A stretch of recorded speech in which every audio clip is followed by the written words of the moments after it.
ከፍርሃትና ከኩነኔ መንፈስ ጸሎቱን ከዛ ሞቲቭ ስለሚጸልያው ሰይጣን ክፉ እንደሆነ ስለሚያውቅ እግዚአብሔር ለሚወዳቸው ልጆች ምን ብሎ ሰጣቸው? አትፍሩ። እንደ ኢየሱስ ንቁ መሆን መቻል አለባችሁ። ሬሳውን ለመቀስቀስ ከመሄዱ በፊት ምንድነው ያለው ኢየሱስ? አልሞተችም ተኝታለች እንጂ። እግዚአብሔር ኦሬዲ በመንፈስ ቅዱስ አማካኝነት የት ነው ያለው? ውስጡ ከፍርሃትና ከኩነኔ መንፈስ ጸሎቱን ከዛ ሞቲቭ ስለሚጸልያው ይሄ ሰውዬ የእምነትን ህይወት በህይወቱ መለማመድ አይችልም ማለት ነው።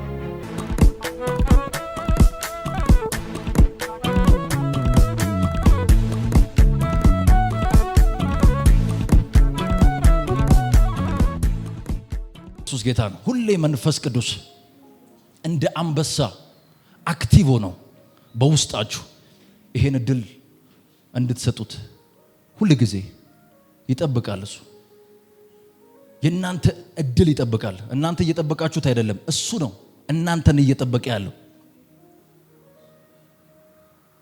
እሱ የሚፈልገውን አስተሳሰብ እንድትይዙ እንደ ኢየሱስ ሌሊቱን በተራራ ላይ ከአባቱ ጋር ፌሎሺፕ ያደርጋል፣ ህብረት ያደርጋል። በመንፈስ ቅዱስና በኃይል ተሞልቶ ከተራራው ይወርዳል። የሚኖረው ህይወት እንደነ ጴጥሮስ አይደለም። ለኖርማል ሰው ኤክስትራ ኦርዲናሪ ነው፣ ናቹራል አይደለም። ኢየሱስ አንድ የእግዚአብሔር ኃይል እንዳለበትና የእግዚአብሔር መንፈስ እንዳለበት ሰው ነው የተንቀሳቀሰው። ኢየሱስ ከእግዚአብሔር ልጅ መወለድ ከኖርማል ህይወት የተለየ መሆኑን በህይወት ኤክስፒሪየንሱ ኢየሱስ ምን አድርጎልናል? ገልጦልናል።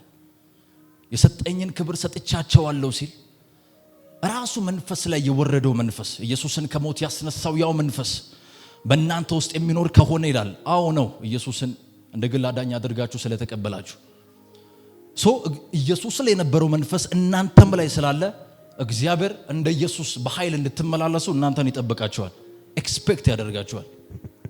ለዛ ነው እያስተማራችኋቸው ደቀ መዛሙርቴ አድርጓቸው አለ። ስለዚህ ትልቁ ዓላማ ምንድነው ማለት ነው? ከሱ ተምረን የኢየሱስን ህይወት እንደ ታሪክ መረክ ሳይሆን ሃይማኖት ነው እሱ። የኢየሱስን ታሪክ በመንፈስ ቅዱስ አማካኝነት ምድር ላይ ለመድገም ነው እኛ እዚህ ያለ ነው። ኢየሱስ ነው። ሃሌሉያ። እስቲ የኢየሱስን ታሪክ በሉ እስቲ። አላወራም በሉ እስቲ።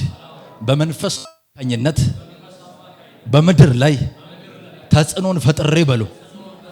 ተጽዕኖን ፈጥሬ በሉ። እመላለሳለሁ በሉ። እመላለሳለሁ በሉ። ሲደግማችሁ እመላለሳለሁ በሉ። ኢየሱስ ጌታ ነው። እስቲ እመላለሳለሁ በሉ እስቲ። የመንፈስ ቅዱስ ትልቁ ዓላማ ይሄ ነው። እስቲ ድል ስጠኝ ይላል መንፈስ ቅዱስ። እስቲ የልባችሁን በር ክፈቱልኝ ይላል መንፈስ ቅዱስ። እስቲ በቀን ትንሽ ሰዓት ከኔ ጋር ፌሎሺፕ ለማድረግ እድል ፈንታይ ስጠኝ ይላል መንፈስ ቅዱስ። ስጡኝ ይላል። ለምን? የእናንተን ህይወት ቀይሮ በእናንተ ዙሪያ ያሉትን ሰዎች ህይወት ለመቀየር ስለተራበ። ማን? መንፈስ ቅዱስ። ከባለ 50ው ቀን ጀምሮ የሰዎችን ህይወት ለመቀየር፣ ሰዎችን ለማስተማር፣ ሰዎችን ለማስተካከል ረሃብ ላይ ነው ያለው መንፈስ ቅዱስ። አዲስ ነገር ለማሳየት ሁሉ ጊዜ ለእናንተ ይጥራል። እናንተ ቢጠበቅባችሁ ምንድነው? ለሱ እድል ምን ማለት መስጠት። ስለዚህ እቺ ራእይ ከቅዶቿ ከዓላማዎቿ አንዱ ምንድነው? ሰዎች መንፈስ ቅዱስን እንደ አንድ ማንነት አይተው ከሱ ጋር ፐርሰናል ግላዊ የሆነ ህብረት እንዲጀምሩ ማድረግ። ለምን?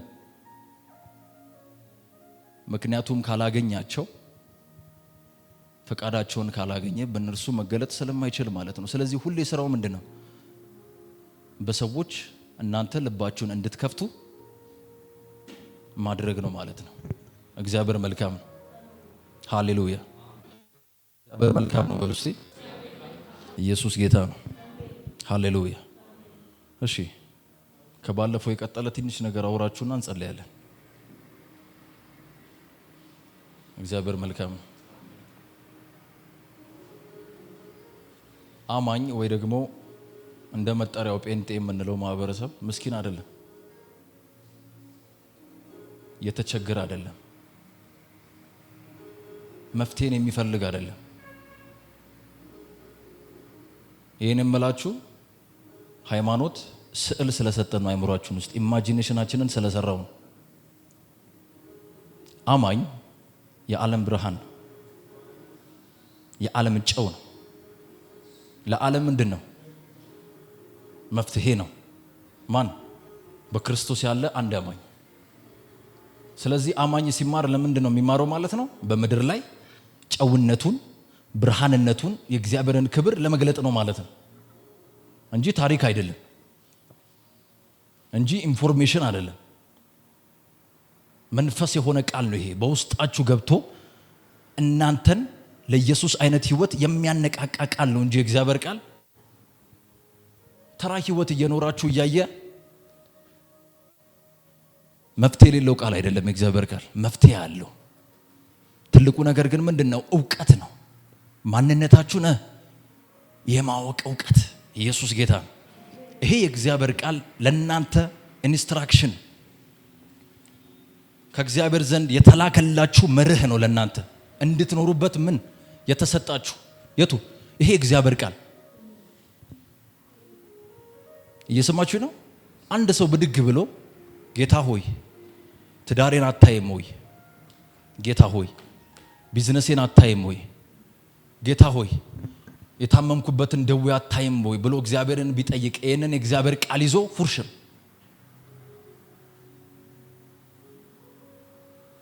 ለምንድን ነው እንዲህ ሆነው? የእግዚአብሔር ቃል ያንን የከበረ ህይወት እንድትኖሩ ለናንተ መንገድ ሆኖ ተሰጥቷችኋል። ቃሉ ምን ይላል? ህግ ለእግሬ መብራት ነው። በዛ ዘመን ያለው ህግ ነው። በእኛ ዘመን ሲተረጉምስ ቃል ለእግሬ መብራት ነው ለመንገዴም ብርሃን ነው ይላል። ሰው እንቅፋት ሊመታችሁ የማይችልበትን የህይወት ስታይል የእግዚአብሔር ቃል ብርሃን ሆኖ ይዞላችሁ መጥቷል ማለት ነው። ስለዚህ አንድ ሰው የእግዚአብሔርን ቃል ሜዲቴት የሚያደርግ ከሆነ የሚያሰላስል ከሆነ አይምሮ በእግዚአብሔር ቃልና በክርስቶስ ባለው ማንነት የተጠመቀ ከሆነ በህይወቱ ከራሱ አልፎ ለብዙዎች መፍትሄ የሚሆንበትን መንገድ አግኝቷል ማለት ነው። ኢየሱስ ጌታ ነው። የእግዚአብሔር ቃል ከሙሴ ሚኒስትሪ ሊቀበል ነው፣ አገልግሎት ሊቀበል ነው። ሙሴን መተካት በጣም ከባድ ነው። ስለዚህ በኢያሱ በኩል ሆኜ ይሄንን ነገር ስመለከት ማለት ነው ሲሪየስ ነው። ጌታ ሆይ እንዴት ነው የሚሆን? ይሄንን ነጭናጫ ማህበረሰብ ወደ ተስፋይቱ ምድር ላስገባ የምችለው እንዴት ነው የሚል ጥያቄ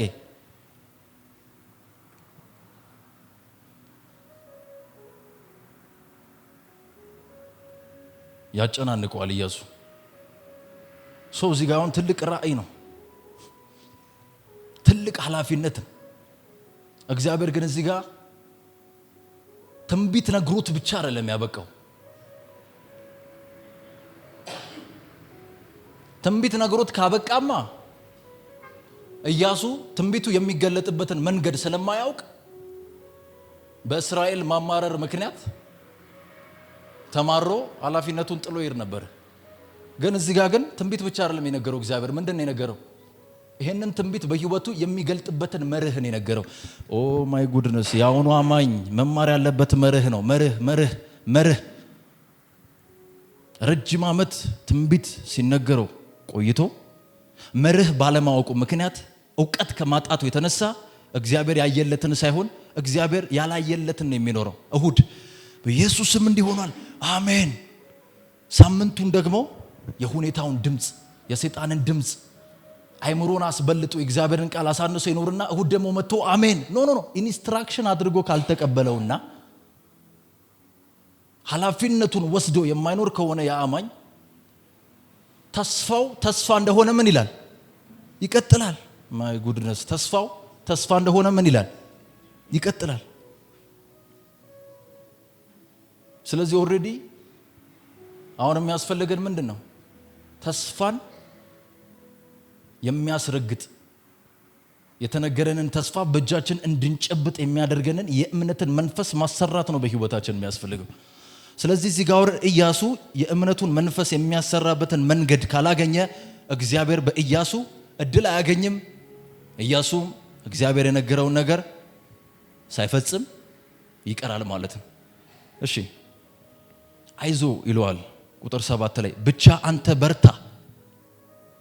ደጋግሞ እንደሚነግረው አያችሁ። አይዞ ብቻ አንተ በርታ፣ ባሪያዬ ሙሴ የሰጠን ትእዛዝ ሁሉ በጥንቃቄ ጠብቅ፣ በምትሄድበትም ሁሉ እንዲሳካልህ ወደ ቀኝም ወደ ግራም አትበል። መቼም ወደ ቀኝና ወደ ግራ ስለ አቅጣጫ አይደለም፣ ስለ ሰውነቱ አይደለም የሚያወራው፣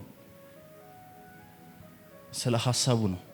ምን ማለት ነው? በሌላ ቋንቋ ወደ ቀኝም ወደ ግራም እንድትል አልፈልግም፣ ትኩረት ማድረግ አለብን። ለምን ሲባል እኔ ባንተ ሆኜ ይሄንን የእስራኤል ሕዝብ መብራት ያስፈልገኛል፣ ሰው ያስፈልገኛል፣ ዕቃ ያስፈልገኛል የምሰራበት። ትኩረቱን ፎከሱን አሳልፎ ለኔ የሰጠ የማይወዛገብ ማለት ነው። ይሄንን ነው እየመከረ ያለው እግዚአብሔር።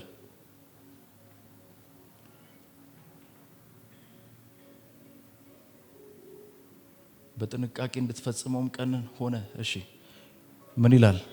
በጥንቃቄ ጠብቅ፣ በምትሄድበት ሙሉ እንዲሳካልህ ወደ ቀኝም ወደ ግራም አትበል ይልና ይህ የሕግ መጽሐፍ፣ በዛ ጊዜ የሕግ መጽሐፍ ነው ያለው። ይህ የእግዚአብሔር ቃል እንደማለት ነው። ይህ መጽሐፍ ቅዱስ ከአፍ ምን አይበል? ከአፍ ምን አይበል? እስቲ ከአፍ በሉ፣ እስቲ አይለይ በሉ። ከአፍ በሉ አይለይ። ከአፍ አይለይ። ከአፍ አይለይ። በውስጡ የተጻፈውን ሁሉ በጥንቃቄ እንድትፈጽመውም፣ ፈጽመው እኮ አላለውም፣ እንድትፈጽመው መንገድ ነው። ቀንም ሆነ ሌት ከሐሳብህ አትለየው ይላል። አሰላስለው፣ ሜዲቴት አድርገው፣ መተር አድርገው። ከሐሳብህ ምን አትበለው? አትለየው። ለምን?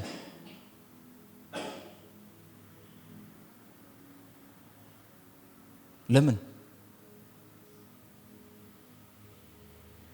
ከሐሳቡ ለየው ማለት ይሄ እግዚአብሔር ቃል አይምሮውን አልተቆጣጠረውም ማለት እግዚአብሔር አይሰራበትም እንደማለት ነው። በቃ አለቀ። እድል አያገኝበትም። በኢያሱ ተጠቅሞ ያንን ሕዝብ ከባርነት ምን አይለውም? አያወጣውም ማለት ነው። በምትሄድበት ሁሉ እግዚአብሔር አምላክህ ከአንተ ጋር ነውና አይዞ በርታ፣ ጽና፣ አትፍራ፣ አትደንግጥ ብዬ አላዘዝኩም? ምን ይለዋል? አይታችሁታል? አይምሮ ለመቆጣጠር እግዚአብሔር ስንቴ እየደጋገመለት እንዳለ። ከዛ ቀጥሎ ምን ይላል? የምትሰራው ነገር ሁሉ ምን ይልልሃል ይለዋል። አሜን። የምትሰራው ነገር ሁሉ ይቀናልሃል፣ መንገድህም ሁሉ ምን ይልልሃል? መች? የዚያን ጊዜ ከአፍና ከሐሳብ የእግዚአብሔርን ቃል መለየት ስታቆም ማለት ነው። ትኩረት ስታደርግ የኔ ቃል ላይ የምትሰራው ሁሉ፣ የምታስበው ሁሉ፣ የምትነካው ሁሉ ይቀናልሃል። በተዘዋዋሪ ምን ማለት ነው? መፍትሄ አድርጌ ገልጥሃለሁ እንደማለት ነው። እግዚአብሔር መልካም ነው። እስቲ ሃሌሉያ በሉ። እስቲ ሃሌሉያ በሉ። እስቲ ሃሌሉያ በሉ። እስቲ ሃሌሉያ በሉ። ለምሳሌ ይሄ ሰው ኩላሊት በሽታ ቢኖርበት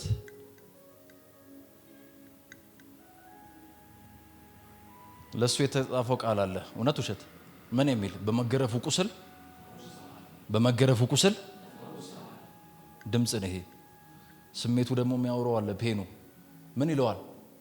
በሽተኛ ነህ፣ ታመሃል ይለዋል። ይህ ሰውዬ አሁን የነገውን ህይወት ለመወሰን ወይ እግዚአብሔር ቃል ወይ ስሜቱን መምረጥ አለበት። ወይ ሞትን ይቀበላል ወይ ደግሞ ህይወትን ይገልጣል ማለት ነው።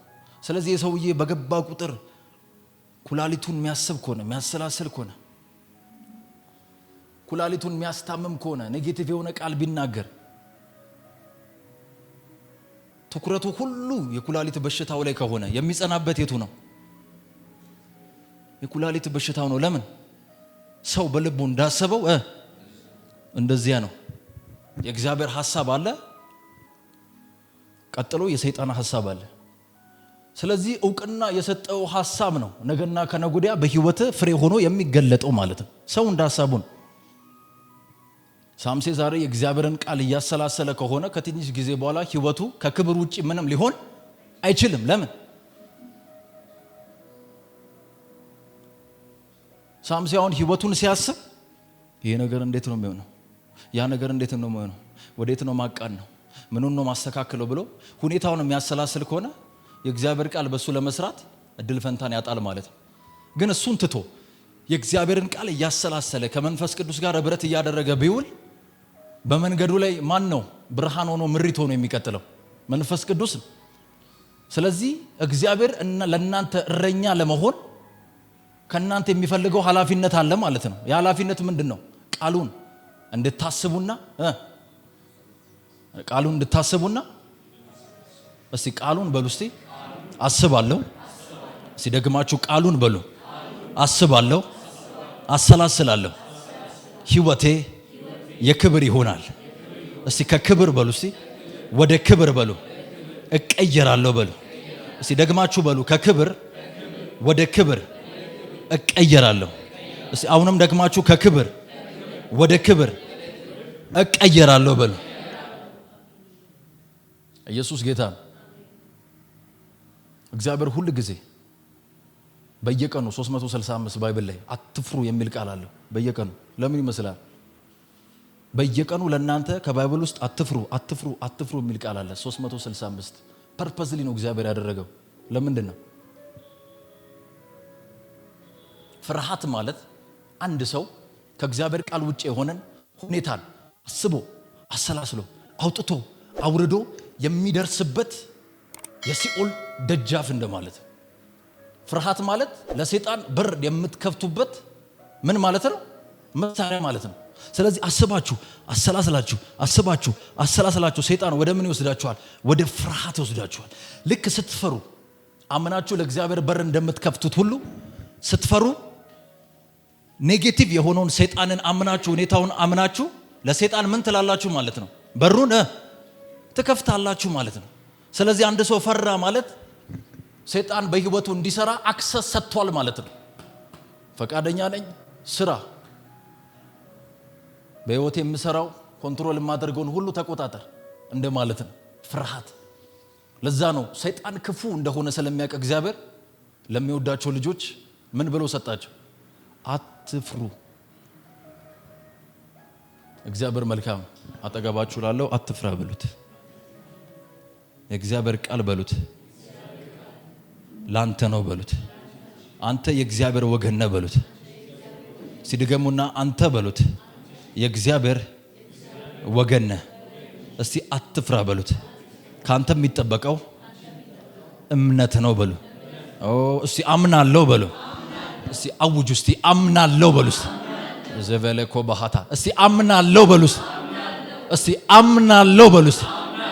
በለኮፕራ የስ እንደ ኢየሱስ ንቁ መሆን መቻል አለባችሁ። ሬሳውን ለመቀስቀስ ከመሄዱ በፊት ምንድን ያለው ኢየሱስ? አልሞተችም ተኝታለች እንጂ አለ። ምን ማለት ነው? የሞተ እኮ ሊያስነሳ አይደለም። የኢየሱስ ማይንድ ሴታፕ የተኛን ሊቀሰቅስ ነው ሄደው። ኢየሱስ ጌታ ነው። ዴንጀረስ ማይንድ ሴታፕ፣ የእምነት አቋም። እስቲ እኔ በሉ። እስቲ አምናለሁ በሉ። እምነቴም ይሰራል በሉ። እምነቴም ይሰራል በሉ። የስ እምነት በህይወታችሁ ኦፕሬት የሚሆነው የእግዚአብሔርን ቃል ከመስማት ደጋግሞ ምን ማለት መስማት ደጋግሞ ምን ማለት መስማት ደጋግሞ ምን ማለት መስማት። እላያችሁ ላይ ያለው በሽታ ምንም ሊሆን ይችላል። ለምን ብለድ ካንሰር ለምን አይሆንም? ቃሉ ስለናንተ ምን ይላል? በመገረፉ ቁስል ተፈውሳችኋል። እንደናንተ እድለኛ የለም። እንደናንተ አመዝጋኝ መኖር የለበት። ኢየሱስ ጌታ ነው። ካንሰሩ ዶክተሩ አለ ብለዋል፣ አያገባህም። ቃሉ ምን ይላል? በመገረፉ ቁስል ምን ብላል? በመገረፉ ቁስል ምን ብላል? በመገረፉ ቁስል ምን ብላል? ስለዚህ የእግዚአብሔርን ቃል አይምሯችሁ ላይ ማሰር ሊኖራችሁ የሚገባና ግዴታ የሆነ ምንድን ነው? ኃላፊነት ነው። ኢየሱስ ጌታ ነው። ኢየሱስን እዩት እስቲ። ምንም አልተንገጫገጨም እኮ። አንተ እግዚአብሔር ልጅ ከሆንክ ይሄን ዳቦ ይሄን ድንጋይ ወደ ዳቦ ምን በል ቀይር። አንተ እግዚአብሔር ልጅ ከሆንክ ኢየሱስ ጌታ ነው። የእግዚአብሔር ቃል እንዲህ እያለን የመለሰለት በኢየሱስ ስም ሂድ አላለው። የተቃወመው በምንድን ነው? በእግዚአብሔር ቃል። አብ በውስጡ እንዳለ ያውቃል። ስለዚህ ኢየሱስ ምንድን ነው? ደፋር ነው። ደፋር ነው ኢየሱስ። ሁል ጊዜ ከእግዚአብሔር ጋር ያለው ህብረት ጥልቅ ነው። አባቱን ያስበዋል። ምን ይለዋል? ያሰላስለዋል። ኢየሱስ ጌታ ነው። ሮሜ ምዕራፍ 8 ቁጥር 6 ላይ የስጋን ነገር ማሰብ ሞት ነው ይላል በአዲሱ መደበኛ ትርጉም። የስጋን ነገር ማሰብ ምንድን ነው? ማለ ቬሬሬ ኮባይታ ካሃስ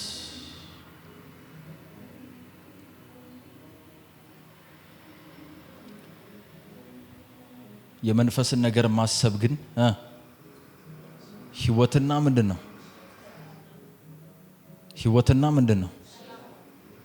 ህይወትና ምንድን ነው? ስለዚህ አንድ ሰው የእግዚአብሔርን ቃል የማሰላሰል ህይወት ሲኖረው በህይወቱ ሊገለጥ የሚችለው ህይወትና ምን ብቻ ነው?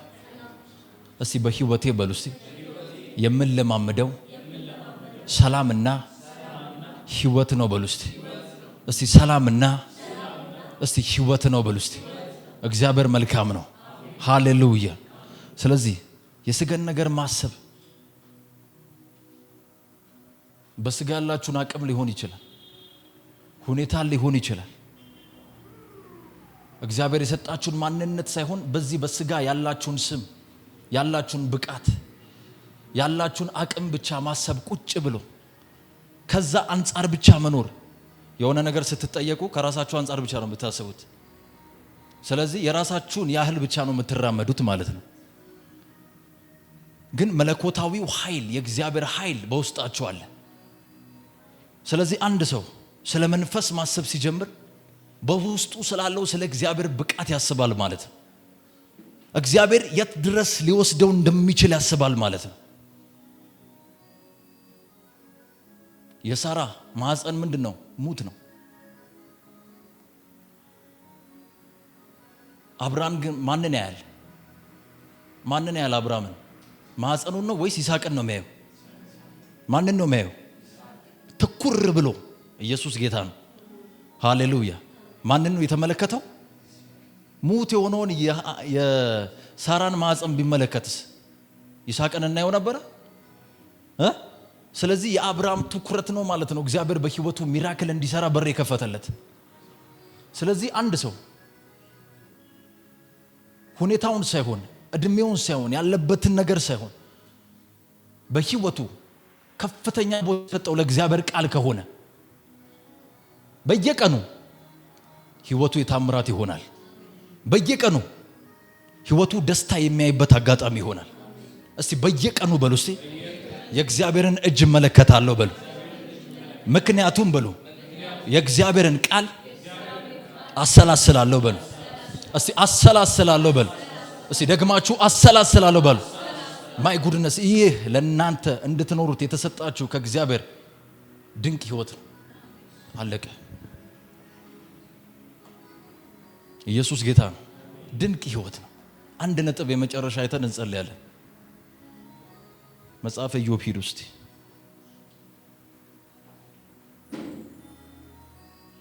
ማዳሃታ ካባሃስ ምዕራፍ 1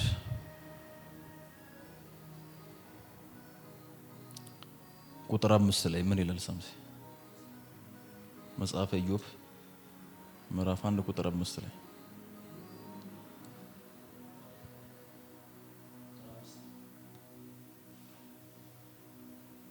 የግብዣው ጊዜ ካለፈ በኋላ ኢዮብ ልቦ ያስመጣቸውና ምናልባት ልጆቼ ኃጢአት ሰርተው እግዚአብሔርንም በልባቸው ረግመው ይሆናሉ በማለት ጠዋት በማለዳ ስለ እያንዳንዳቸው የሚቃጠል መስዋዕት በማቅረብ ያነጻቸው ነበር። ኢዮብ ይህን ዘወትር ያደርግ ነበር። እሺ አንድ ቀን ቆይ ኢየሱስ ጌታ ነው። እዚህ ጋር ነው ልታዩት የሚገባ ነጥብ ምንድን ነው? ምናልባት ልጆቼ ኃጢአት ሰርተው እግዚአብሔርንም በልባቸው ረግመው ይሆናል በማለት ጠዋት በማለዳ ስለ እያንዳንዳቸው የሚቃጠል መስዋዕት በአሁኑ ደግሞ ጸሎት እንደምንለው ማለት ነው ያቀርብ ነበር ይላል።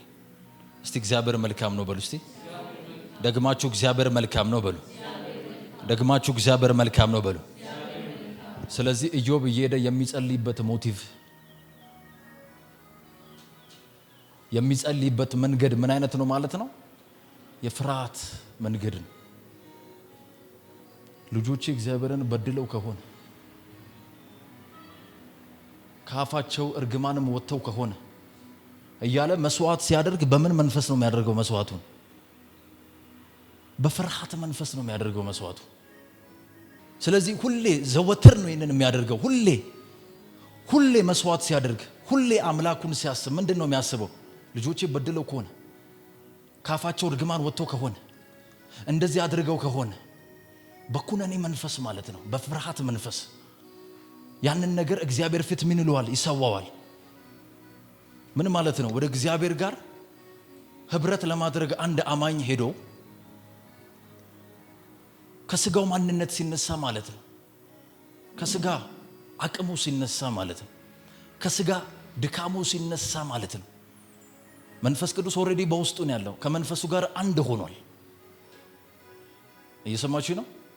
ስለዚህ ያ አሁን አማኝ ሄዶ እግዚአብሔር ሆይ አትመጣም ወይ ቢል ምንድን ነው የሚሆነው? እግዚአብሔር ኦልሬዲ በመንፈስ ቅዱስ አማካኝነት የት ነው ያለው? ውስጡ ነው። ከፍርሃትና ከኩነኔ መንፈስ ጸሎቱን ከዛ ሞቲቭ ስለሚጸልየው ይሄ ሰውዬ የእምነትን ህይወት በህይወቱ መለማመድ አይችልም ማለት ነው። ፍሬን ማፍራት አይችልም ጸሎቱ በራሱ። የአንዳንድ ሰዎች ጸሎቱ በራሱ ፍርሃትን ነው የሚቀሰቅሰው። ጸሎቱ በራሱ ገና ጸሎት ትዝ ሲላቸው ምንድን ነው ትዝ የሚላቸው? ሁኔታውን። ጌታው እስከ መቼ ይንቀጠቀጣሉ? ይሄ ነገር እንዴት ሊሆን ነው? ያ ነገር እንዴት ሊሆን ነው? ለሁኔታችሁ በሙሉ የእግዚአብሔር ቃል የጦር ዕቃ ተደርጎ ተሰጥቷቸዋል። ስለዚህ ስትመላለሱ ኃይልን በሚሰጠኝ በክርስቶስ ሁሉን ምን እላለሁ? ሁሉን ምን እላለሁ? ሁሉን ምን እላለሁ? እኔ አልኖርም። በእኔ የሚኖረው ማን ነው? በእኔ የሚኖረው ማን ነው? ስነካ የሚነካው ማን ነው? ስናገር የሚናገረው ማን ነው? አሜን አሜን አሜን። እስቲ እግዚአብሔር መልካም ነው በሉ እስቲ። ስለዚህ በእኔ የሚኖረው ማን ነው? እኔ አልኖርም። መሞቴን አምኜ መቀበል አለብኝ ማለት ነው። ያኔ የክብር ህይወትና የእምነት ህይወት አንድ ብሎ ከህይወት ምን ይላል? ይጀምራል። ያለበለዚያስ አድካሚ ነው የሚሆነው፣ ቦሪንግ ነው የሚሆነው። ባለማወቅ የምታደርጉት ጸሎትና ህብረት እንደውም እግዚአብሔር ላይ እንድታመጹ ነው የሚያደርጋችሁ። ኦልሬዲ በክርስቶስ ሁሉ ነገር ጨርሶ በውስጣችሁ መንፈስ ቅዱስ ያስቀምጠላችሁን ይህንን ደግ አባት ማማረር ትጀምራላችሁ። ሰይጣን እሷን ይፈልጋታል፣ ለሰይጣን ትልቅ በር ስለሆነ ማለት ነው። ስለዚህ አሁን ሁሉን ነገር እርግፍ አድርጋችሁ ጥላችሁ፣ እየሰማችሁ ነው? እርግፍ አድርጋችሁ ጥላችሁ ኢየሱስ ጌታ ነው በሉ እስቲ። ሃሌሉያ። የእግዚአብሔርን ቃል ማንሳት መቻል አለባችሁ። ሁኔታው ምን ይላል አይደለም፣ ስለ ሁኔታው ቃሉ ምን ይላል፣ ምን እንደሚል ታውቃለህ? ትነቅልና ታፈርስ ዘንድ። ሃሌሉያ። ይህን ተራራ ተነቅለ ወደ ባህር ተተከል ብትለው ለሁኔታችሁ ምን ያህል እንዳመናችሁ እግዚአብሔር ተመለከታችሁ። ምን ያህል እንዳመናችሁ እስቲ ኢየሱስ ጌታ ነው በሉ እስቲ። አንድ ታሪክ ልንገራችሁና ጨርሳለሁ። ፓስተር ክሪስ የሚባል ድንቅ አገልጋይ አለ። አንዷ ሊሞት የተቃረበ ትንፋሹ እየተቆራረጠ ያለ ልጇን ወስዳ ፓስተር ክሪስ እንዲጸልይላት ይዛው ሄደች። ከዛ ልጁ ካየ በኋላ ደነገጠሱ። ከዛ ዞር ብሎ ተመለከታት። ምን ሆነሽ አላት። እናቱ ነኝ አለችው። ምን አይነት ጨካኝ ነሽ አለ። ምን እንዲፈወስ መስሎኝ እዚህ ድረስ ያመጣሁት። ምን አላት? ባንቺ ውስጥ ኢየሱስን ከሞት ያስነሳው መንፈስ እግዚአብሔር ሰጥቶሽ በበሽታ ላይ ስልጣን እንዲኖርሽ አድርጎ ሂድ ካልሽው ይሄዳል፣ ና ካልሽው ይመጣል። በበሽታ ላይ ስልጣንና ንጉስ ሆነሽ ይሄ በሽታ ልጅሽን እስከዚህ ድረስ እስኪወስዶ ድረስ መፍቀድሽ ጨካኝነት ነው አላት። እሷም አላጸለየችውም። ልጇን ጎትታ ይዛ ወስዳ ቤቷ ገብታ ክላሷን ቆለፈች። ከዛ በኋላ ፊት ለፊት ከበሽታው ጋር ማውራት ጀመረች። በጌታ በኢየሱስ ልጄ ላይ እንድትቀመጥ የፈቀደል አውቶሪቲ የሰጠ የለም። ኢየሱስ ጌታ ነው። እስቲ ሃሌሉያ በሉስ። አሁኑኑ ልጄን ለቀህ ሂድ ብላ በእምነት ትእዛዝ አወጣች ማለት ነው። አት ዘ ሞመንት ወዲያው ልጇ ነቃ ማለት ነው። እግዚአብሔር መልካም ነው። እስቲ ሃሌሉያ በሉስ። እስቲ ሃሌሉያ በሉ። እየሰማችሁ ነው? ስለዚህ ክርስትና ምንድነው ማለት ነው? የተሰጣችሁን ማወቅ ነው ማለት ነው። ልክ ጌታን ከተቀበላችሁ በኋላ በውስጣችሁ ያለውን በመንፈስ ቅዱስ መገለጥ አማካኝነት አውቃችሁ የምትገልጡበት ዓለም ነው እንጂ ክርስትና የለኝም ጌታ ሆይ ብላችሁ የምታማርሩበት አይደለም። አለ የኢየሱስ ስም ተሰጥቷል። የኢየሱስ ስም ማለት ምንድነው? መሳሪያ ነው። አንድ ሰው መሳሪያ ይዞ ሲያለቅስ ማለት እኮ ነው። ሁኔታ አለ። አዎ ንገረው፣ በጌታ በኢየሱስ ስም ከፊቴ ዘወር እንድትላዘሃለሁ።